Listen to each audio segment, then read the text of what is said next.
Okay. I don't remember if I actually started this last time. City of love, romance, and dreams. So they say. I used to say it too. But ever since that day, the day of the murder, I've always associated my beloved Paris with death.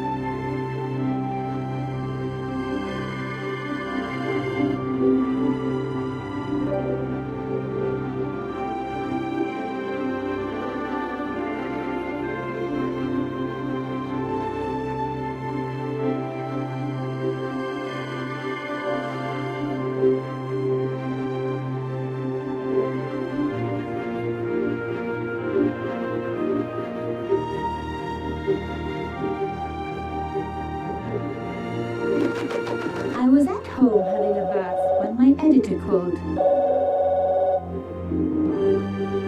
Car, get your ass over to the Palais Royal now. You got an interview. With Pierre Carchon. Yes, the Pierre Carchon. No photos, so leave your gear at home. He asked for you personally. Don't ask me why. Anyhow, this could be big, so if he makes a pass, don't forget. Just smile, say yes, and keep taking notes. So charming and so very apt. Pierre Carchon was a media king, a national hero, and one of the most infamous adulterers in Europe. He and his wife Imelda were just one step down from royalty. Whoa, I hate mimes, but unless you humor them, they don't go away.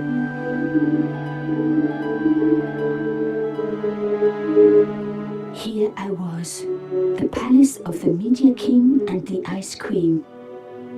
I pressed the doorbell and set in motion a chain of events which would change my life forever. Yes? What is it? Madame, my name is Nico Collard. I'm here to see Monsieur Carchon. Come up, we're on the first floor.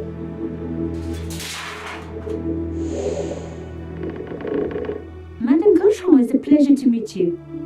Yes, I'm sure. The Ice Queen was certainly living up to her reputation.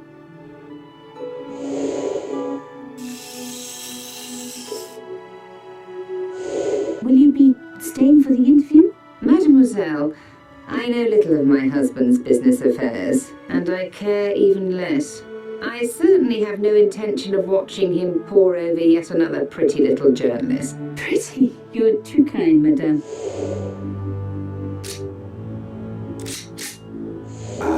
The talented and very beautiful Mademoiselle Collard. Such a pleasure to meet you at last. Monsieur Carchon, I am honored. Oh, I'm sure you are. Call me Pierre, please. But I do not flatter you idly. I was a friend of your father. He was a great man. My father, he never mentioned. He and I were very close. And then his death. So tragic. I must... Imelda, your damned cat's in my study again. Another Ming vase, I suppose. Excuse me for one moment, my dear girl. You journalists are getting younger each year. Perhaps it's the rest of the world getting older, madame. That was no cat. God, what? Monsieur Carchon!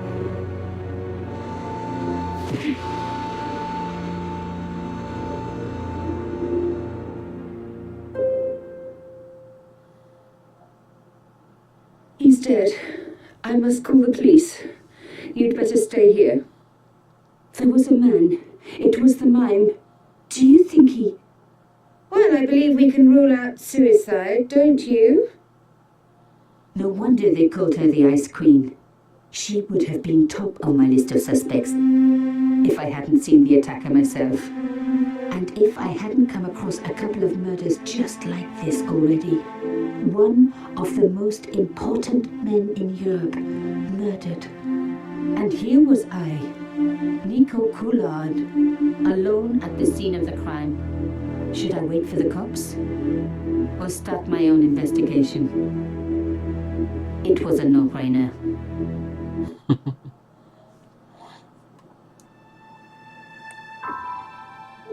Oops.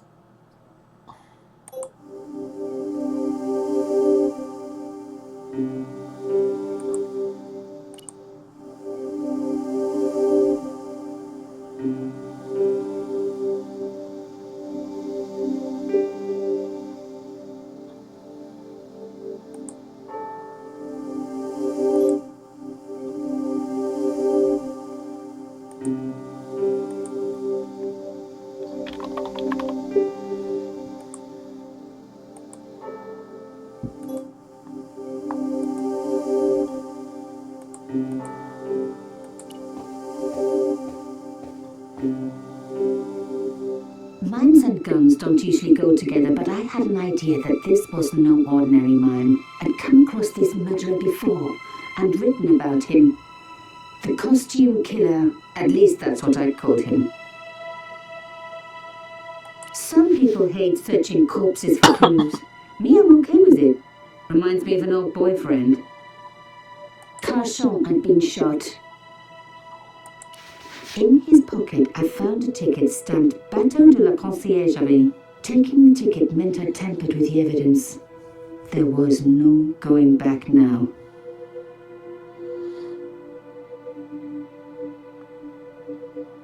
I closed his eyes. It was the least I could do for the poor fellow. It was one of my hair clips. My favorite, in fact. It must have fallen when I was knocked down.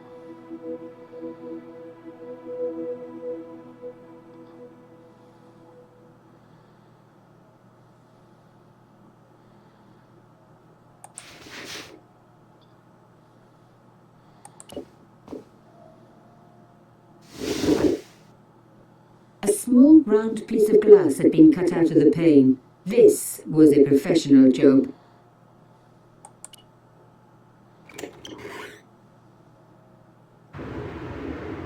The killer must have used a ladder to reach the window. He was long gone. Guess he folded that ladder up, popped it in his pocket and took it with him. A bust of Pierre Carchon, humble servant of La France.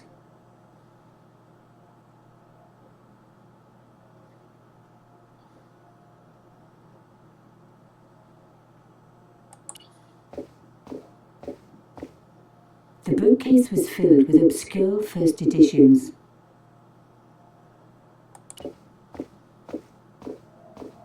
Pierre Carchon again.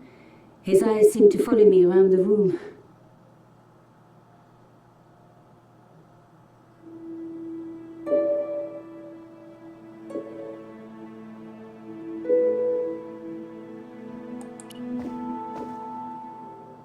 The police could turn up at any minute. Somewhere there were clues to the murder, and I needed to find them.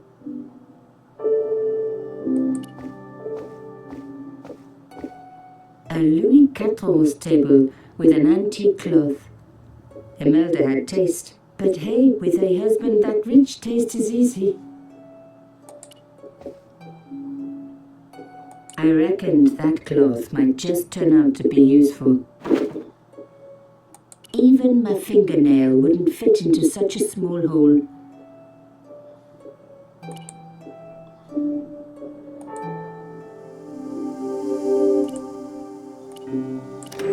Aha! Nico, you are just so damn good at this stuff.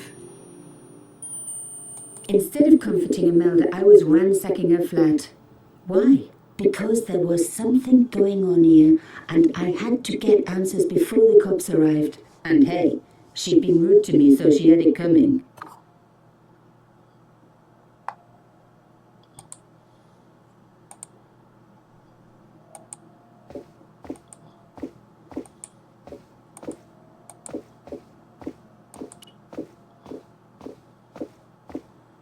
Imelda had talent, But I certainly wasn't going to tell her that. It was a tube of acrylic paint. French ultramarine.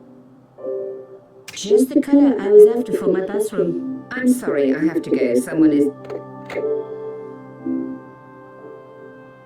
Young lady, what are you doing? Oh, this paint. It's my favorite color. For God's sake, keep the damn stuff.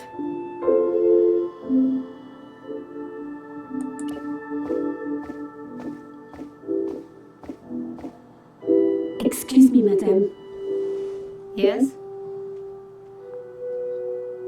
I'm so sorry for your loss, madame. No, you're not. You're a journalist. Journalists don't feel sorry. Not true. We shall see. How did your husband know my father? I have no idea. You didn't know him? Thierry Collard. Pierre knew a lot of people I didn't know, most of them women. Why would a mime want to kill your husband? Pierre had plenty of enemies. Half the husbands in Paris for a start. Why did your husband send for me? What did he want to discuss? I have no idea. His business was his business. He never told you anything. No, and frankly I preferred it that way. This is quite a scoop for you. I suppose you're already inventing the headlines. Just because I'm a journalist. Don't patronise me. You're all cut from the same cloth. Do you have any moral sense at all? I certainly don't let it get in the way of a good story. I admire your loyalty to your profession. The police will be here soon, madame. Is there anybody you would like me to contact? Family, friends? No, I had no family. Pierre and I were... He was all I had, really. Not much, was it? The dutiful wife. That was my role. He never talked, never let me in. I know one thing, madame. What? If you want to find out who killed your husband, then you let me do the job, not the police. Why? How do I know I can trust you? Because you have no choice. The police will take weeks, in which time your own life may be in danger. What? Believe me, this killer has struck before, and he will strike again. Who is to know that you are not next on his list? I don't know. All I need is a few more minutes to look around before the police come. I think perhaps you do have a moral sense, of sorts. You're not a very good liar, Nico Collard, and I share your low opinion of the police. Here, take this. It's the key to the drawing room next to the library at the end of the hall. It was Pierre's room. I rarely went in there. I couldn't. I was too scared of what I might find. Thank you. I promise you won't regret this.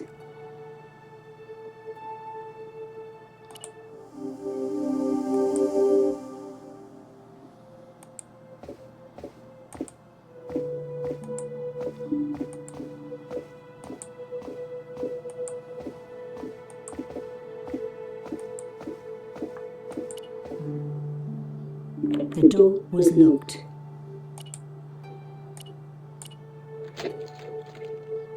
Now we were getting somewhere.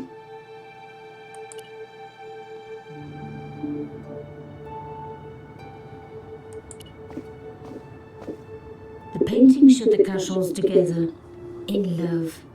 As the poet said, the past is a different country. Or did I read that in a fortune cookie? There was the very faintest of clicks.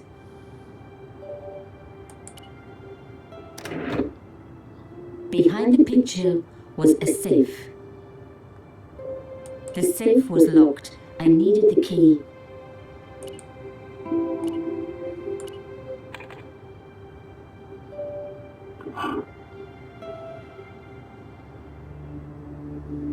In the safe was some kind of artifact.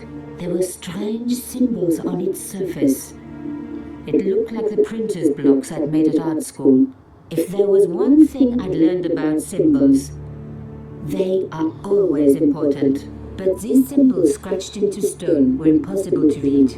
I needed to find a way of printing them. At least the stone was round. But what could I use for ink? And what could I print on? Sure, I was stealing, but I knew Imelda didn't know about the artifact, and Carchon was past caring.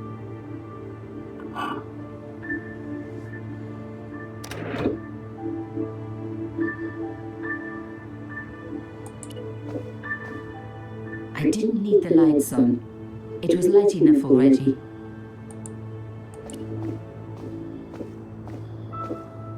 This wasn't the time for me to lie on the sofa doing my Marie Antoinette impression, though it is very popular at parties, especially with gay guys.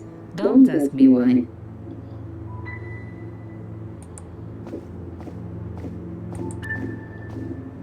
As expected, the desk was yet another priceless antique. Yawn. The blotter and in tray had clearly been placed with mathematical precision. I didn't want to take the tray, but I knew that I could use it. My heart skipped a beat. It was a carved elephant. But not just any carved elephant. It had been made by my father. I knew for certain because in my apartment I had its exact twin, carved into a box he had made. So Cochon had known my father. They really must have been friends. I decided to take the carved elephant. It clearly meant nothing to Imelda.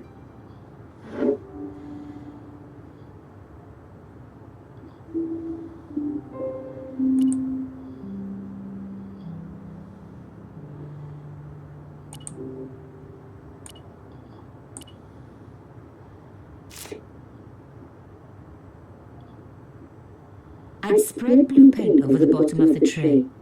It was ruined. I was a very bad girl, but also quite a clever one.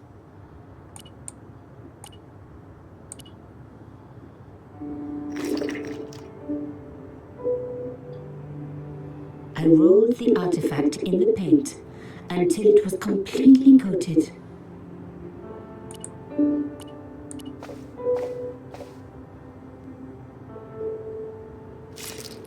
Genius! The roller and the pen worked just as I planned, but what did it say? It was some kind of coded message. It read, sub judice. I may not have learned a lot as a journalist, but that was a term I knew well. It means a legal case that is before the courts. Below it was a sequence of letters that made no sense. I suddenly realized there was a connection between the boat ticket and the coded message. The boat ticket was stamped Bateau de la Conciergerie. The Conciergerie on the Ile de la Cité, by the river, housed the ancient law courts.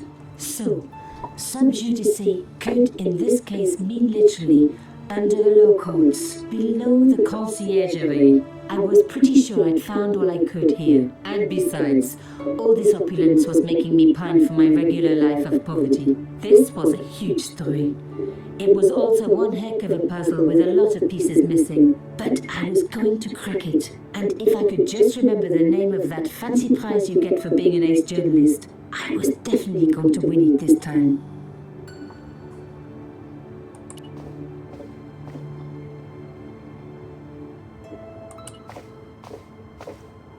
I didn't need to take the leather holder with me.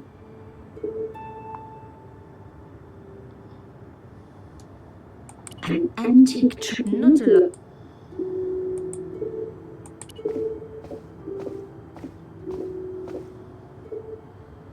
Locked. Not surprising, really.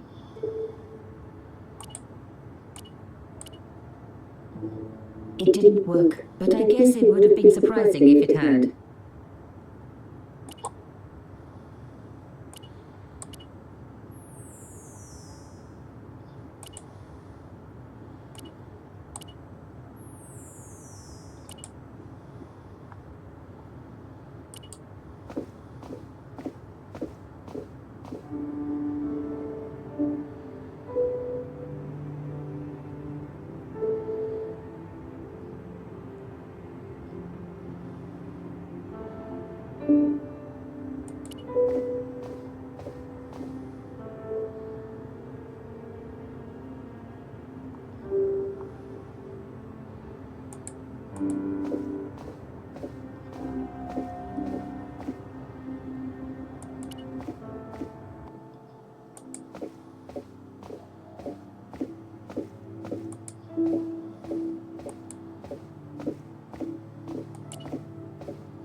Did you find anything useful? This carving. Do about it? It was Pierre's. What does the statue have to do with... Please, I need to know. He was given it by a friend, something to do with Africa. He never explained any more. No, but I think it was important to him, always on display. Why? It was carved by my father. Oh, I see. I didn't know. Imelda, I will do everything I can to find the killer. Thank you, my dear. And if the police ask, Don't worry. You were never here. sub judice was the key. I was going to have to find a way under the conciergerie. I decided to head straight for the quayside on the Ile de la Cité. If there was a way of getting under the conciergerie, it would have to be from there.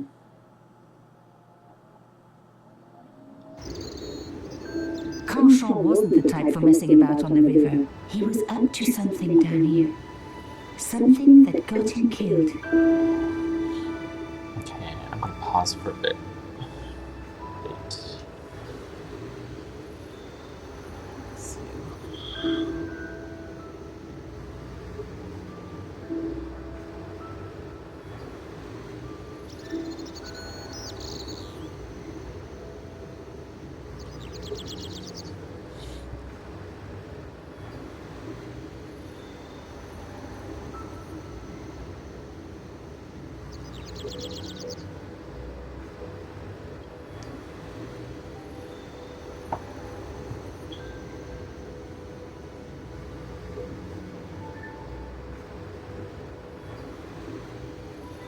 Yeah.